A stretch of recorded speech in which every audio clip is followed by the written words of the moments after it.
Police সুপারের তত্ত্বাবধানে নওগাঁ জেলা পুলিশের কম্বাইন্ড অভিযান এবং এই অভিযানে ডাবের পানি খাইয়ে মানুষকে অজ্ঞান করে প্রতারণা করা এবং বিভিন্ন কৌশলে মানুষকে প্রতারণা করে মানুষের সম্পদ হাতিয়ে নেওয়া একটি চক্রের 4 সদস্যকে গ্রেফতার করা হয়েছে। সেই সাথে প্রতারণার মাধ্যমে হাতিয়ে নেওয়া অটোরিকশা উদ্ধার করা হয়েছে এবং এই কাজে ব্যবহৃত বেশ কিছু অর্থাৎ মোটরসাইকেল সহ বেশ কিছু জিনিস উদ্ধার করা হয়েছে। গত কয়েকদিন পূর্বে আমি মোবাইল টেলিফোন মারফত জানতে পারি যে এক ব্যক্তি আমাকে ফোন করে জানায় যে তার ছেলে হাসপাতালে ভর্তি আছে। একটা চক্র তাকে ডাবের পানি খাইয়ে তাকে হাসপাতালে ফেলে দিয়ে যায় এবং সে সেখানে অজ্ঞান হয়ে পড়ে বর্তমানে তার ছেলে হাসপাতালে চিকিৎসাধীন আছে এবং তার ছেলের অটোরিকশাটি তারা হাতিয়ে নিয়ে যায়। সংবাদ পাওয়ার সাথে সাথেই আমি ভিকটিমকে সান্ত্বনা দেই এবং তাকে দ্রুত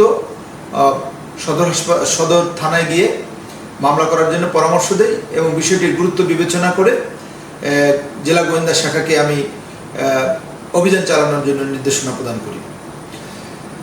এরপর জেলা গোয়েন্দা শাখা বিভিন্ন সিসি ক্যামেরার ফুটেজ বিশ্লেষণ করা হয়, বিভিন্ন অপরাধীদের ডাটা বিশ্লেষণ করা হয়, আর্টিফিশিয়াল ইন্টেলিজেন্স এবং তথ্য প্রযুক্তি ব্যবহার করে আমরা বেশ কিছু আসামি শনাক্ত করি এবং এর পরবর্তীতে বিষয়গুলো আরও পর্যালোচনা করে নওগাঁ সদর থানা এবং জেলা গোয়েন্দা শাখার একটি বিশেষ টিম গঠন করা হয়।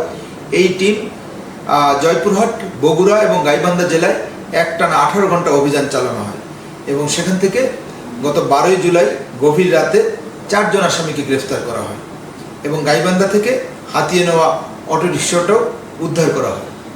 এই 4 জন আসামি হচ্ছে ইব্রাহিম, হুমায়ুন কবির, খাজা মিয়া এবং আব্দুল গফুর। এখানে এর সাথে আরও 2-1 জন সদস্য আছে এবং তাদেরকে জিজ্ঞাসাবাদে জানা যায় যে তারা হাসপাতালে যাওয়ার জন্য একটি অটোরিকশা ভাড়া করে এবং সেখানে তারা 2 জন এবং পরবর্তীতে তাদের সাথে আরও 2 জন যোগ দেয়।